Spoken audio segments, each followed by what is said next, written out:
If you've ever felt sore, stressed, or exhausted from modern day work, then this one's for you. In this episode, I'm joined by Dr. Amy Norman, founder of Dynamic Chiropractic, to talk about how work, screens, stress, and everyday life are impacting our bodies and nervous systems without us even realizing it. We know that being sedentary is just as much of a lifestyle risk as now smoking. And there's also this connection with things like chronic low back pain and anxiety and depression. We cover everything from posture and desk life to pregnancy, parenting, and what it really looks like to care for your health while building a career or running a business. I'm really lucky, I've been able to see women become mothers and then look after those kids and then see those kids reach new milestones, and the job satisfaction is there. You're able to really create what you want of your business and really hone in on the values that you stand by, and that is an extension of you ultimately. Amy shares simple, practical insights you can actually use. Welcome to Sip and Solve podcast, where we sit down, sip something warm, and solve life's everyday challenges together. Let's go.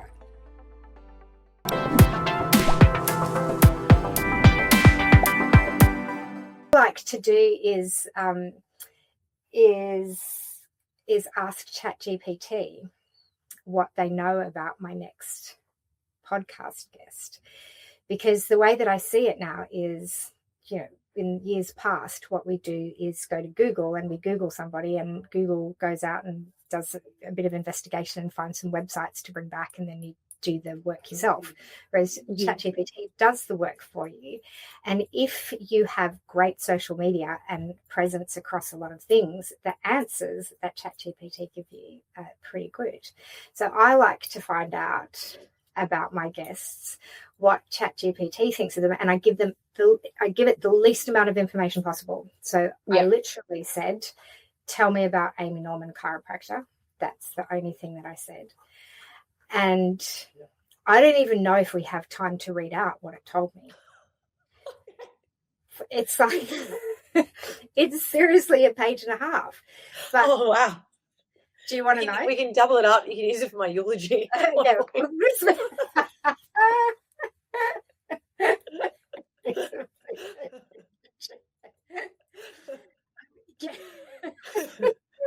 That's hilarious.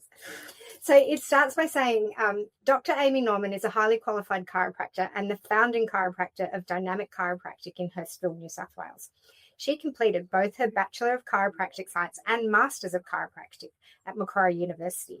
She holds advanced certifications, including a Diplomat of the American Chiropractic Neurology Board, DACNB in brackets, and has studied neurorehabilitation through the Carrick Institute, reflecting her broader clinical and neurological interests.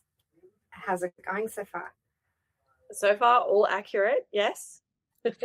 Amy also has a certificate in musculoskeletal acupuncture and is only one of a few practitioners in Sydney certified to teach aquanatal pregnancy-safe aquatic fitness, showing her depth in women's and family care.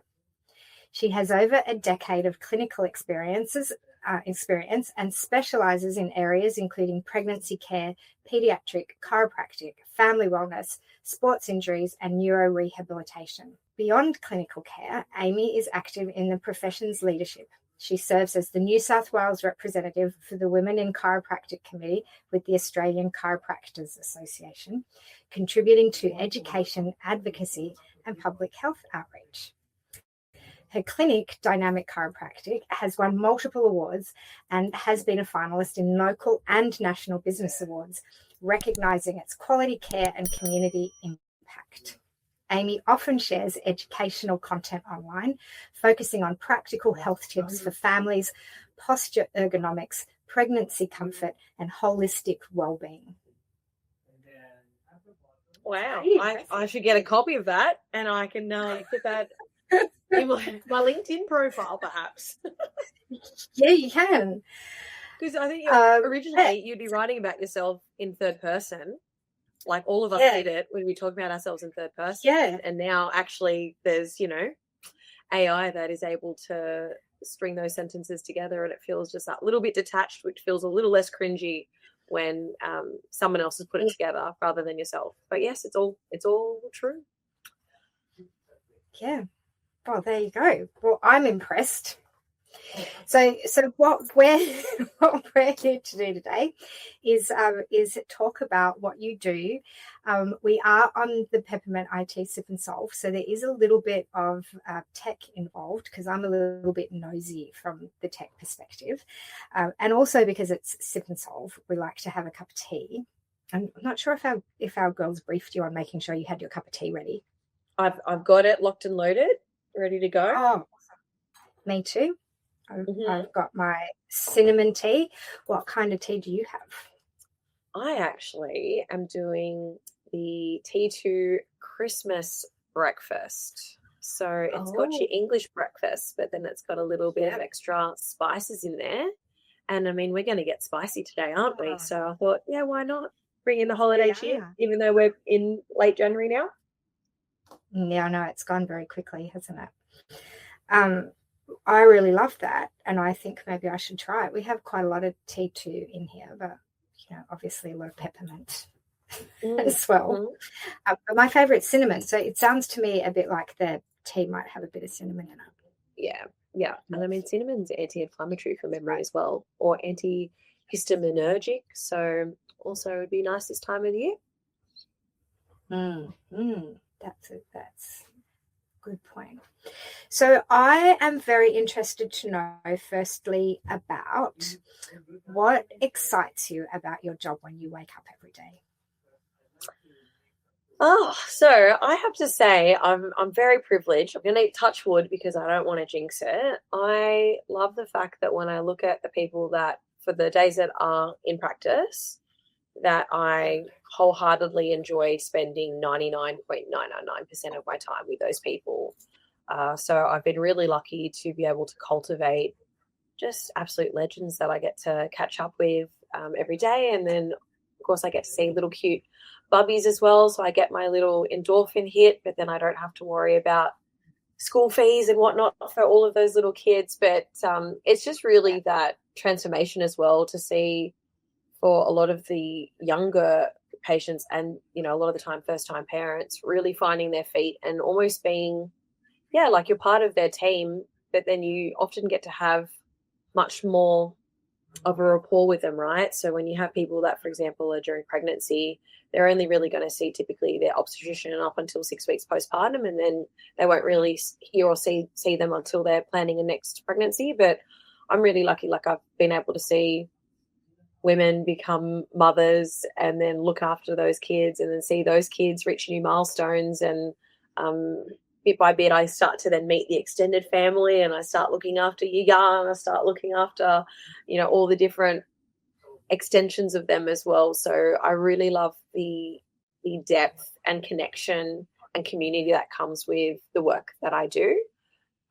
But yeah, I mean, that's one of the very many things that I love about my job, but also to be able to make quite substantial changes consistently is definitely very rewarding as well. And what made you, at what point in your life did you know you wanted to be a chiropractor?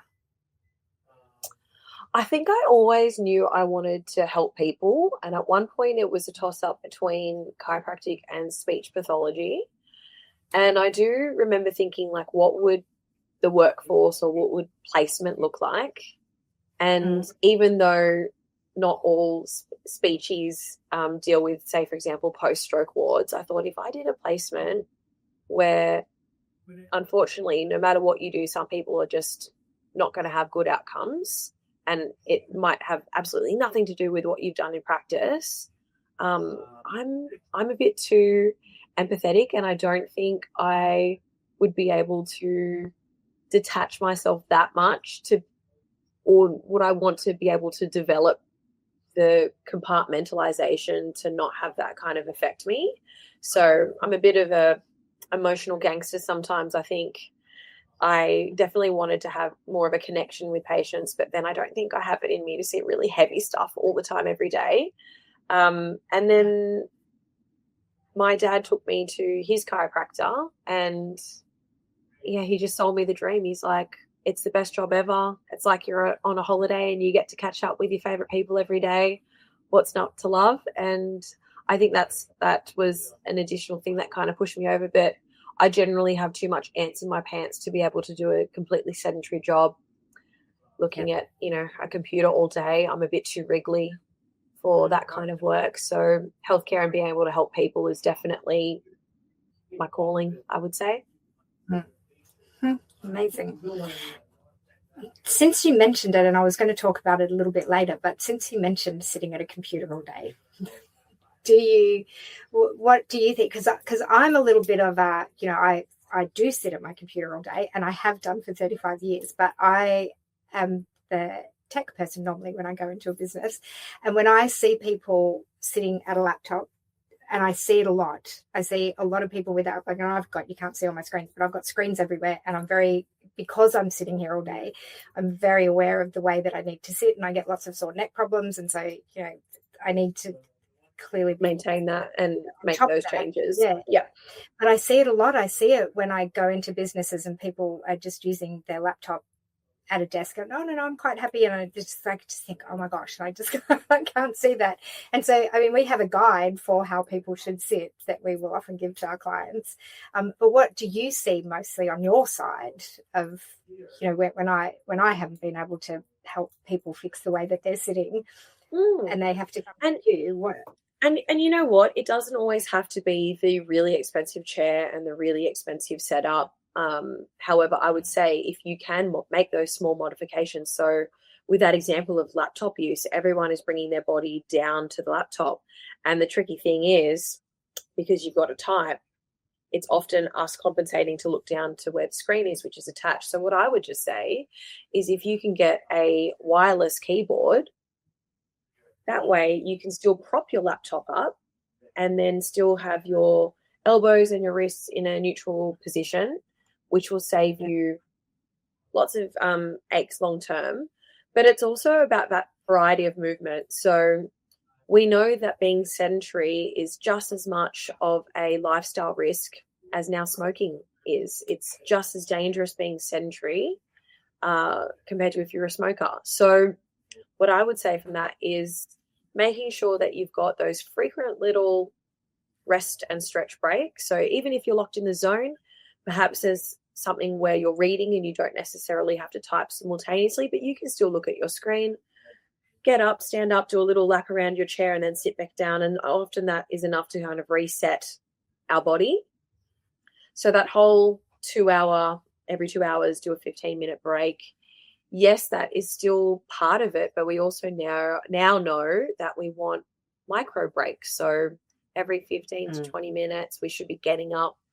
And even though you are, for example, at your desk a lot for your work is also social by nature. So when you are in a team, perhaps there's a reason to go and have a little bit of a stretch break or go and get a cup of coffee or tea, or even though you've never had coffee, but you go and get something, whether it's water. That's just not your caffeine of choice, right? I had one and I didn't like the taste, and then it literally made me want to run around the block for 20 minutes. So the main thing is just those little tweaks, even if it's as simple as getting that wireless keyboard so that your wrists are neutral and your eyes are at a level. That is also going to really help. And things like, split screens, for example. If you have a dominant screen, are you then actually having the dominant screen centralized? Or if you're quite even with those two screens, is it in the middle? Or are you finding yourself rotating constantly to one side more than the other? Could you perhaps move it a little bit so that you get a variety there? Another cheap alternative, I'm actually sitting on one right now, is you can get something like this, which is, for those that are listening, it's a balance air cushion. So it's almost like a disc basically, but it will feel like you're sitting on a gym ball without committing to because some gym balls are quite low. So even if you were hypothetically going to sit on a gym ball, sometimes that height is still not right. So something like that is also great because it gives your core a little bit of an unstable surface to switch on, which naturally improves your posture. But then that also increases your concentration. So when I used to have a 4-hour theory exam for some of that postgraduate stuff, I would bring my disc with me, so I would be able to sit down and still being able to concentrate and be efficient for those periods of time.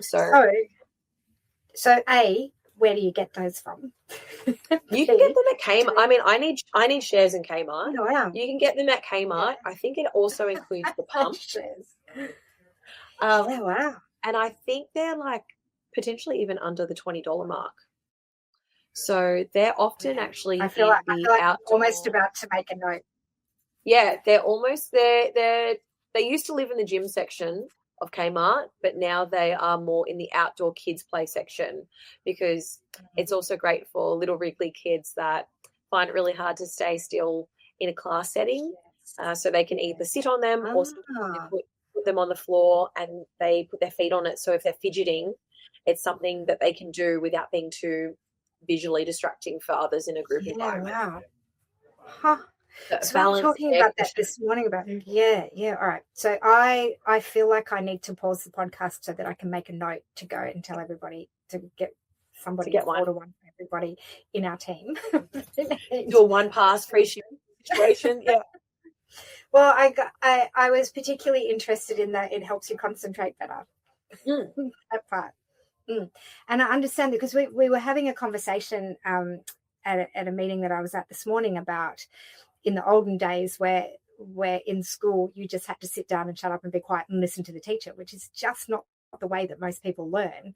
And that now they're allowed to have fidget spinners, and they can even have balls to bounce to kind of keep the one part of their brain regulation that they're actually learning. And that is exactly. So that's kind of tied in. That's a very interesting conversation. Okay, mental note to order everybody a cushion to sit on. So we do have, we kind of have nice office chairs, but particularly also people working at home a lot. So in our office, everybody has double monitors and we're all sitting properly. We've got the proper chairs. But when you go home to work, often it's a different situation again, right? So it's your low, it's your deep couch, which also kind of forces you to be in that slump position as well. So I would say instead, the dinner table is often the option. And for those that find that uncomfortable, my next suggestion is to fold up a towel and put it on the back half of your chair, because that will actually elevate your bottom higher than your knees. And that will also be great, because that whole 90-degree situation is now outdated. So we actually do know that now we want to have our bottom elevated compared to our knees. And by just getting a towel, I mean, we have so many at home, by getting your towel and folding that up and putting that on the bony part of your bottom, just at the back half of the chair, that's enough to also help take that ache and pain out of it, right? Like when we go to my daughters or both my kids, when they have swimming lessons, they have a section where you've got the wooden bench option, which would be the same for people that potentially catch up with some friends at a pub or whatnot, or the same as, for people that sit in church pews.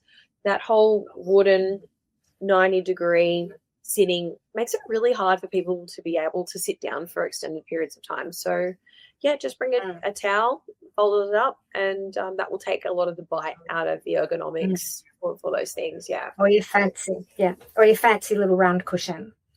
Yes, being a mum of basketball players, I've sat on many a square bench for quite long periods of time. And it will just unearth. Yeah, and it will just unearth all those little injuries as well. Yeah. So this is all really great preventative stuff. So what then, once somebody hasn't done their preventative and they've got, their back is out or their neck is hurting and they come to see you, what is the biggest difference? And I guess, there's some kind of myths around chiropractic. What would you say is the thing that you hear the most about? Should I just go get a massage? Should I go see a chiropractor? But what do you think? Look, and this is an interesting one, because to be honest, within the profession itself, not everyone can agree on what chiropractors do. And that makes it really hard for the public to know who to see for what, because in reality now, you've got a lot of chiropractors that are very similar to physiotherapists and vice versa. You've got chiropractors that are polar opposites to other chiropractors. So it really is about doing a little bit of research to see potentially what would work best for you. But at the end of the day, it's still mostly a form of, well, if you're seeing a chiropractor that is hands-on initially, that is what we call passive care. So someone is doing something to you for you, right? Which is in a lot of ways also if you were to see a massage therapist. But the main, I think, well-known thing that chiropractors are probably rightly or wrongly known for is their ability to provide adjustments, which can also give a different type of neurofeedback. So there are certain conditions where massages are only going to take you so far, but there's still a piece of the puzzle, which is really important. So it's neither one or the other. I often say you don't need to be monogamous with healthcare. You can see as many people as you like that have their own pieces of the puzzle to look after you. So regardless of what those modalities are, you then have the active care component, which is still you taking onus of your health, doing little bits and pieces or big pieces depending on where you're available at that season of life. But that will also potentially help lengthen the time in which you need passive care, right? So we do get patients that say, look, I have no interest in stretching. I have no interest in joining the gym. I am sore. Work is stressful. Work is full on. That's not changing anytime soon. We say, look, we can look after you, and at least our expectations are like we know where you're at, because at the same time, you've got to really make sure that you're on the same page with your practitioner, because if they've got their own set of goals and you've got your own set of goals, and if they're not matching, then it's tricky as well to get long-term results. But if you have someone that is not really willing to do much outside of the treatment space, then that might mean that you need to see them a little bit more often. But then for those that are willing to take on some more regular stretching, they're willing to start Pilates, or they're going to go for a walk after dinner with their family, often that in conjunction with passive care is going to help give you maximal results. And that's also where we know the research is heading in terms of best outcomes for people, is that there is also active care and ownership, but also empowerment within those people to be able to hang on to the driver's wheel and determine where they want to take the car. That is their life, essentially. Yeah. So I know that you do a lot of, and our friend ChatGPT told us that at the beginning of the segment, that you do specialize with pediatrics and pregnancy and women. How did you come to that space?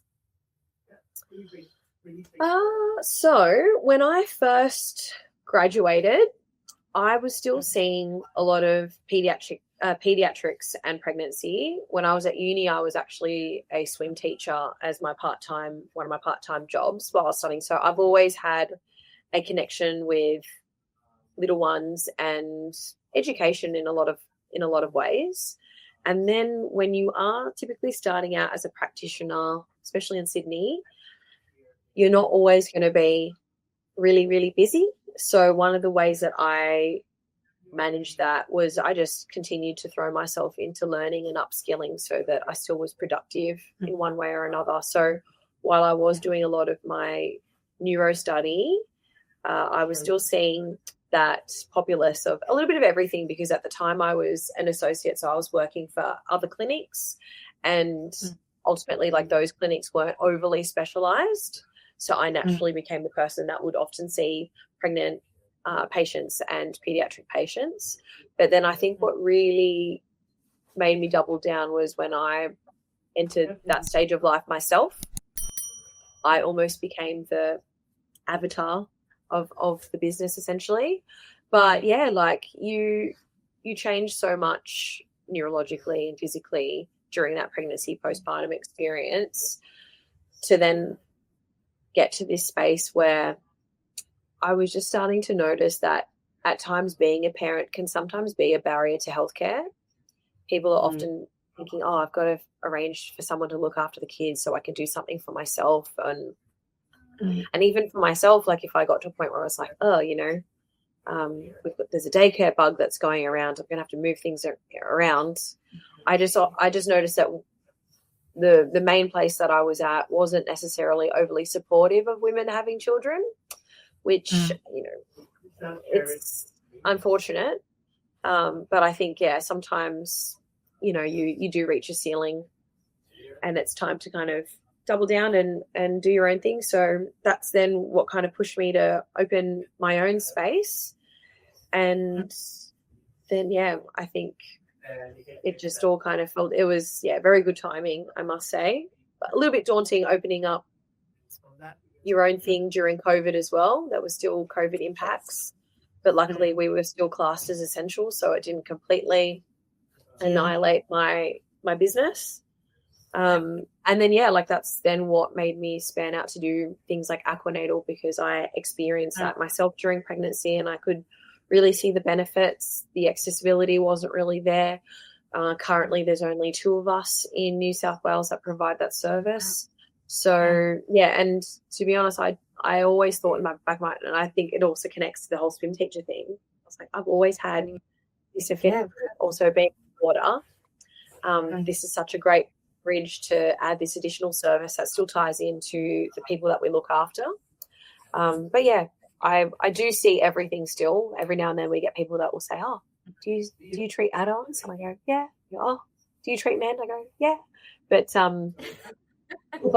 if I had, I'm sorry, but if I had all day, every day crossfitting men in my practice and that was my complete patient load, I wouldn't have that same joy that I probably get to have now by seeing people that are, and to my crossfitting patients that do listen to this, I still love you, but I see them in conjunction with all the other things. So it's a lovely balance that I have here, which is great. Yes. And a nice segue into talking a little bit about business and being an entrepreneur and a business owner and a mum and all of those things together. We do have a little segment of our Sip and Solve, which I call biodata. And that's just because I'm a little bit nosy about what tech people use. And so first of all, I like to know, do you use an iPhone or Android? I use an iPhone. Okay. And your computer, is it Mac or PC? It is Mac. It is Mac. I'm too far down the rabbit hole now. It all syncs up. But I will say the front reception computer is Windows. So it is, Okay. I get to, use both my Android and Apple brain simultaneously. Excellent. And what app do you use mostly? What do you think your most used app is on your iPhone?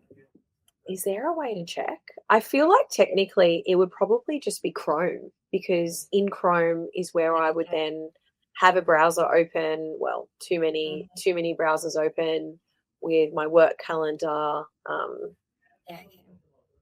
I feel like Chrome is definitely probably the predominant app because everything's on there. And then next to that probably would be social media, because I'm still guilty of some late night revenge scrolling once the kids are asleep. I do kind of live on there and have conversations with my friends on there. Awesome. So, but also you do amazing social media for your business, and you do a lot of, what we would call thought leadership, or, great, interesting information for people who follow you. So what would you, in terms of social media, are you more Instagram, Facebook, LinkedIn?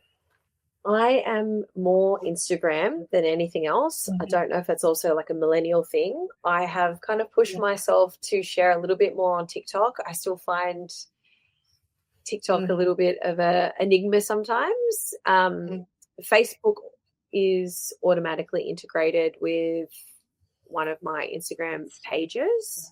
So there is a digital presence there as well, but I feel like I'm the most active on Instagram. And then LinkedIn, to be honest, I only started using it a little bit more over last year when the colleagues of mine that I would network with seemed to be a little bit more predominant on there. But most of the time for chiropractors in general, LinkedIn is mainly where we practice so that patients can find us. We almost use it as a backlink for our clinic address more than anything else, but I have been trying to share a little bit more there as I juggle all of the hats. Of course, yes, it's a lot of areas to go to. And what do you use as a CRM for your business? So where your customer, do you use, like, what's the application that you use to keep track of your clients and their progress? And so it would be Clinico as the main clinical software. And then I have Kit as well, which I'm forcing myself to also try and utilize a bit more because it's still an expense for the business. I was like, well, I got to start sending more emails out because I'm paying to do that. I used to have MailChimp, then I kind of switched over when they had the changes in how big your mailing list could be and all that kind of stuff. So, yes. It is technically my CRM, I suppose, but I need to utilize it more. Yeah, cool. And tell me then a little bit about running your own business as opposed to working for somebody. What's the main benefits to working for yourself?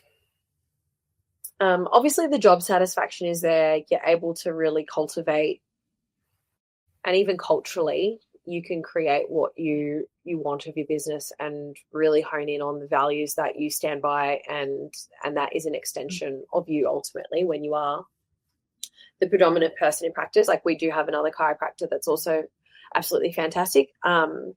But yeah, so I think definitely being able to cultivate good culture is really important when you have your own business, and potentially things that are important to you might not be as important to other people. So when it is your business, you can really prioritize what things that you want to do. If there's a community or some sort of charity work that really resonates with you, you've got more autonomy to do that. But then also at the same time, I think with the stage of life that I'm at, I've got a primary school aged child and I've got a toddler still. So the flexibility is there. But then it's interesting because I remember someone saying to me, oh, it's so cute that you're able to go to the athletics carnival. And I thought, yeah, but I also am getting work emails at 10 p.m. on a Sunday night, and, I go on a Christmas holiday and I'm still rescheduling appointments for people. So, it is a give and take. I don't think you're ever going to find an environment where you are fulfilled in so many ways, but then not have some sort of price to pay, especially when you are a bit more service-based. Yeah. But yeah, I definitely think the perks of having, that autonomy, and at the same time, unfortunately, I think when you are a practitioner that just starts out, you don't really have as much say into, obviously patient care and what patients are comfortable with is so important, but then also at the same time, there's actually not that much protection for practitioners. So, there has definitely been times in the past where I've potentially had a patient that hasn't necessarily made me as a practitioner feel overly comfortable. And I think sometimes if you don't have leaders in that space that value your autonomy, your comfort level, sometimes you are kind of pushed to compromise on some of those things as well. So I think that also just comes down to culture. But yeah, I think, you've got, and you also have, like I said, that the autonomy to choose where you want to take those chances too, right? Like it's very different if you have this creative idea and you say, hey, like I want to get this education where I can take pregnant women into the water to exercise, and then be met with like no one else has done that before. Like that's a bit, so at least having my own thing, I've been able to take a few more risks that are mine, and I get to find out if they pay off or not, but I won't die wondering because I get to do what I want to do, essentially. No. Very long-winded answer to your question, so I do apologize for those that are looking for short, snazzy answers. No, it was perfect, and I love how you tied that up at the end. Just as we finish up, I feel like I like to understand a little bit, for our listeners who, who are working in offices and sitting at their desks. And I think also, particularly in our business, for example, we have a lot of tickets that come in every day. We're solving people's computer problems every day. And mostly when people call us, they're kind of at the height of their frustration. They've tried 25 other things and it's not working, and it's not in their control. And there's like all this stuff that's kind of going on. And so we're most regularly dealing with people not at their best. They're usually cranky. Yeah, it's like you're not yourself when you're hungry. Yes. Yeah, that's right. And, quite often they're cranky at us, a little bit like we created Microsoft or Apple and it's our fault that it's not working. And so for, I feel quite aware of the fact that, my team who are working and helping those people take on a lot of that stress. And, and everybody in every business has stress for whatever reason. But I'm interested to know how stress really relates to and contributes to our physical symptoms. So, how at the start I said that being sedentary is equally is equally a hazard, a working hazard as smoking. Yeah. Stress is actually also the other one that is on there now. And we know that there's research with that. There's also this connection with things like chronic low back pain and anxiety and depression. So I think also sometimes we forget that if our brain is our computer and the rest of our body is the robot, we really need to make sure that we're getting those software updates, but then also that we're getting enough feedback from our body to our brain so that our brain can make better choices. So I think stress is definitely a big regulator. We think about people that clench all the time. That used to be something that people would say is a nighttime only thing, but now we know that 60% of clenching is during the day and is it holding back. So I would also say for those that do find that potentially whether or not they're able to articulate that stress, but if they internalize it, there's a good chance that we are clenching. So to that, I would say just every now and then double check. And if you're not sure if you're clenching or not, bring the tongue to the roof of your mouth and that will naturally open your jaw just a bit. So that's a good way to kind of just have that there as well. But also just remembering to breathe, because a lot of time when we are stressed, we're shallow breathing. And if we look at what your brain, all cells, regardless of where they're at, they all need three things, right? So they need oxygen is one of the main three things, right? So oxygen, fuel, and correct activation. So by just taking in those big breaths as well, that's going to help also let us regulate a little bit more. But then, getting a little bit of feedback, whether that's going to then be counteracting all of the stress and sedentary lifestyle that we have with tech-related stuff by then, having a walk, which will naturally get us moving, our arms and legs, which is a really big source of feedback for our brain, which then naturally comes with us breathing a little bit more. I would say that's a great start. But, stress is definitely a very big hazard. And being able to identify that and then work through, like, obviously there are some things that you can't change with your job, but we can work within what we can control.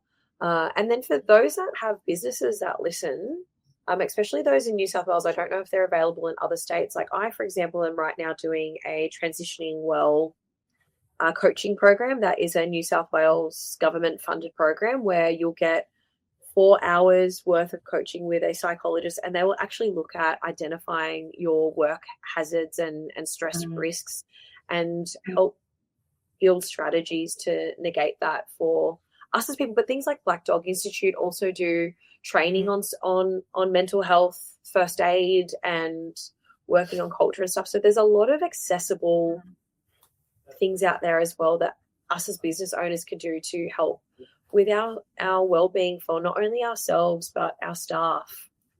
I think sometimes it's a really short-sighted approach to not really invest in looking after our employees. And I think they say that people that are not 100% satisfied with their job, but if they like the environment that they're in, they'll a lot of the time overlook those shortcomings.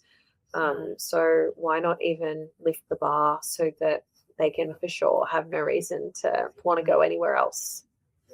Yeah, I love that. Richard Branson has a quote, something like, you don't need to take care of your clients, you need to take care of your staff, and your staff will take care of your clients. Yes. And I love that. We have an emotional support puppy dog in our office, and he comes to work every day. And there's two advantages of that. One is if you're feeling a little bit stressed, you can just kind of pick him up and have a bit of a cuddle. But the other thing is he needs to go out for regular walks, because we're in an office, obviously, and he'll tell us when he wants to go for a walk. But I particularly love it because it actually makes me, I would just sit here in the office for 8 hours straight, because I just get so caught up in all of the things that need to be done. I don't even know what time it is. And he makes me go out for walks. And so, that's kind of the every hour. But I also love the micro breaks and take short breaks. And I know when we've had really intense projects going on, one of the team members once put that Pomodoro thing up on the TV in the office, which is like 15 minute or 20-minute increments. We're like, we're going to focus for 20 straight minutes. And then as soon as 20 minutes is up, we're going to get up and walk around. And so, so there's lots of things that we can do. I think everything that you've said, I think is, really, really great advice for a business owner and for staff members, but particularly, sore necks and eyes and all of that kind of stuff that really is important. Even with that, right? Like your eyes are not able to maintain. So when you're looking at a screen all the time, your eyes are calibrating to that distance. And it's like holding a bucket of water out with a straight arm. You can only do that for so long. Whereas when you are out and about, you're having that variety of looking nearby, looking further away. And that's also really important too, because often if we are straining our eyes, we can also then get headaches from there as well, which is also another thing that we see in practice, which can then kind of travel down to the back of your head. So yeah, all of those little bits and pieces, and just habit stack, right? Like you can do some stretching while you're waiting for the kettle to boil. You can, do a bit of that when you brush your teeth morning and night. So then at least you're doing it twice a day. Just really implementing little tiny things, bit by bit, will long-term serve you well. Amazing. And if people want to come and see you, how do they find you? So you can catch me on my website, which is www.dramynorman.com.au, or you can find me on most social media platforms. So that would be also at Dr. Amy, A-M-Y, Norman, N-O-R-M-A-N. Awesome. We'll have the links in the show notes, but I highly recommend, if you don't already, that you follow Dr. Amy, because she has amazing content on a regular basis. And I promise it's more than just postural before and after pictures, which is sometimes a booby trap for chiropractors. I can't think of anything more boring than looking at a page that just has people hunching over and then they're standing straight afterwards. But yes, come on down and say hello. Next level social media. Well, thank you very much. It's been a pleasure to have you today, Amy. Thank you so much. We'll see you all soon.